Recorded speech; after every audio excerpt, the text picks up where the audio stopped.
මම රසරස YouTube channel එකට ඔයාව ආදරයෙන් පිළිගන්නවා.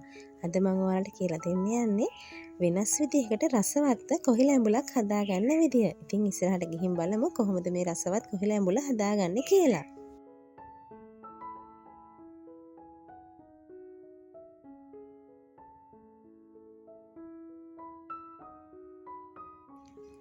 අපිට මේ කොහිල ඇඹුල සකස් කරගන්න ටිකක් ලොකු ප්‍රමාණයේ කොහිලාලයක් අවශ්‍ය වෙනවා. මම ටිකක් ලොකු කොහිලාලයක් අරගෙන ඒක මේ වගේ ටිකක් ලොකු කෑලි වලට කපලා අරන් තියෙනවා. ඒ වගේම කොහිලවල තියෙන කෙඳි ගතිය ටිකක් ඉවත් කරලා පිරිසිදු කරලා අරන් තියෙන්නේ. මම වාචනයක් ලිපේ තියලා ඒකට තෙල් මේස හැඳි දෙකක් එකතු කරගන්නවා.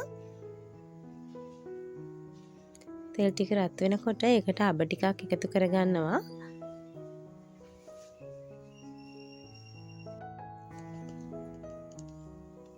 අබ ටික පුපුරගෙන එනකොට මම සලාගත්ත සුදු ලුණු බික් 4ක් තෙල් එකට එකතු කරගන්නවා.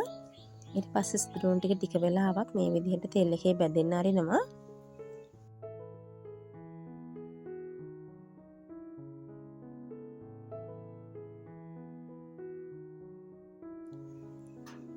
ඊට පස්සේ පොඩිවට කඩාගත්ත කුරුඳු පොතු ටිකක් එකතු කරගන්නවා. ඒ වගේම එනසල් ඇට 4ක් විතර කරාබු නැටි 5ක් විතර වගේ එකතු කරගන්නවා.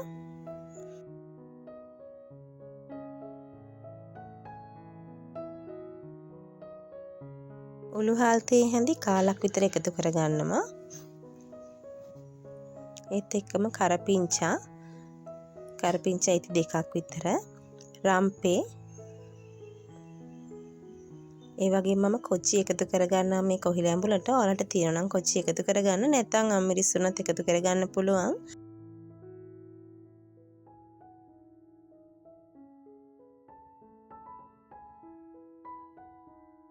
මම කලින් එකතු කරගත්ත දේවල් ටික මේ විදිහට භාජනයේ පැත්තකට කරලා තෙල් එකට 3-5 කුඩු තේ හැඳි දෙකක් එකතු කරගන්නවා.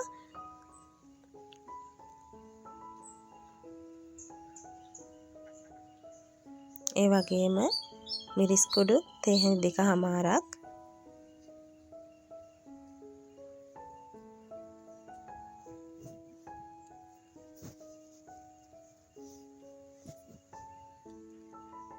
ගම්මිරිස් කුඩු තේ හැන්දක්,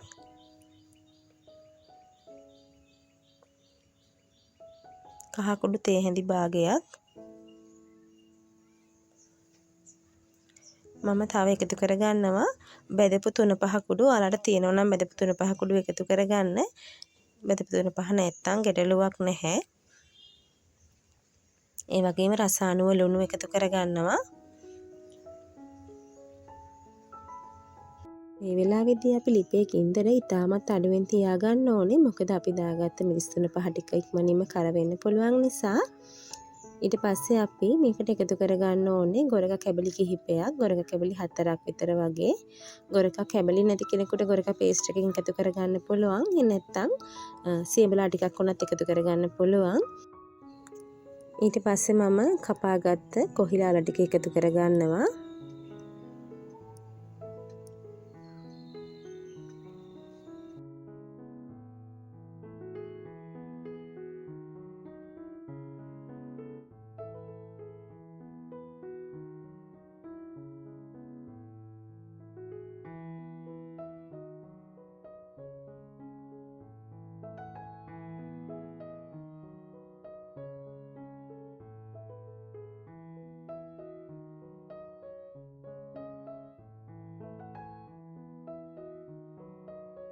හොඳට කොහිල කැබලි වල මිරිස් 3-5 මිශ්‍ර වෙන තුරු මේ විදිහට මිශ්‍ර කරගෙන මම පොල් කිරි එකතු කරගන්නවා. මම මෙතන පොල් කිරි, උක්කු කිරි සහ දිය කිරි දෙකම කලවමට අරන් තියෙන්නේ. පොල් කිරි කෝප්ප දෙකක් අරන් තියෙනවා. ඊට පස්සේ මම මේ කෑලි ටික වැහෙන ප්‍රමාණයට පොල් කිරි එකතු කරලා හොඳට මිශ්‍ර කරගන්නවා.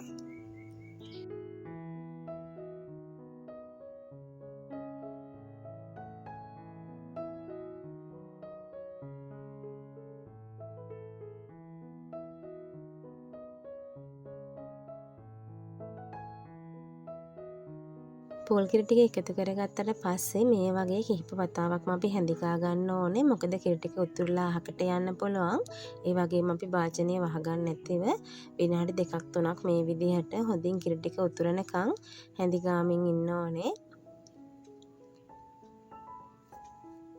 ඉතාමත් අඩු ගින්දරේ විනාඩි 30ක් විතර අපි හොඳින් වහගෙන කොහිල ව්‍යාංජනය උයා ගන්න ඕනේ. මේ මම විනාඩි 30කට විතර පස්සේ බලනකොට අපේ කොහිල ව්‍යාංජනය මේ විදිහට තමයි තිබුණේ. ඉතින් තව ටිකක් හොදි ගතිය තියෙනවා. අපි ඒ නිසා තව විනාඩි 10ක් විතර නැවතත් මේ විදිහට හැඳි ගාලා භාජනයේ වහලා ලිපේ තියා ගන්න ඕනේ.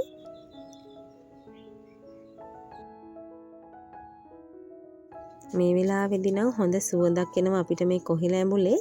ඇත්තටම කන්න ආස හිතෙන සුවඳක් තමයි තියෙන්නේ.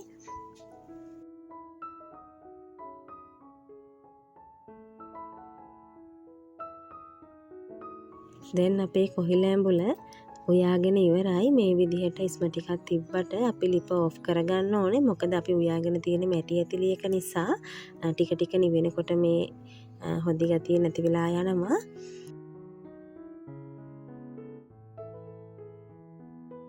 මේ තියෙන්නේ මම හදාගත්ත කොහිල ඇඹුල. ඇත්තටම මස් මාළු වලට වඩා ගොඩක් රසවත්. ඒ වගේම මස් මාළු සුවඳ වගේම සුවඳක් මේ කොහිල එකේ තියෙනවා. ඔයාලටත් පුළුවන් මේ විදිහට රසවත් කොහිල ඇඹුලක් හදලා බලන්න. ඒ වගේම විශේෂ දෙයක් මේ කොහිල ඇඹුල ඉතාමත් මෙලකට තියෙනවා. තද ගතිය පොඩ්ඩක්වත් නැහැ. අපි පැය භාගයක් විතර මද ගින්දරේ උයාගත්ත නිසා හොඳට කොහිල කෑලි මෙලකට තියෙනවා. ඉතින් ඔයාලටත් මේ විදිහට රසවත්ව මස් මාළු වලටත් වඩා රසවත්ව කොහිල ඇඹුලක් හදලා බලන්න පුළුවන්. හදලා බලලා ඔයාලගේ අදහස් මටත් කමෙන්ට් එකකින් දක්වන්න. ඉතින් මගේ වීඩියෝවත් සමගින් මෙතෙක් වෙලා රැඳී සිටියාට ඔයාලට බෙහෙවින්ම ස්තුතියි. තවත් දවසක මේ වගේ රසවත් වීඩියෝවක් සමගින් ඔයාලා හමුවට එනතුරු ඔයාලා හැමෝටම සුබම සුබ දවසක් වේවා.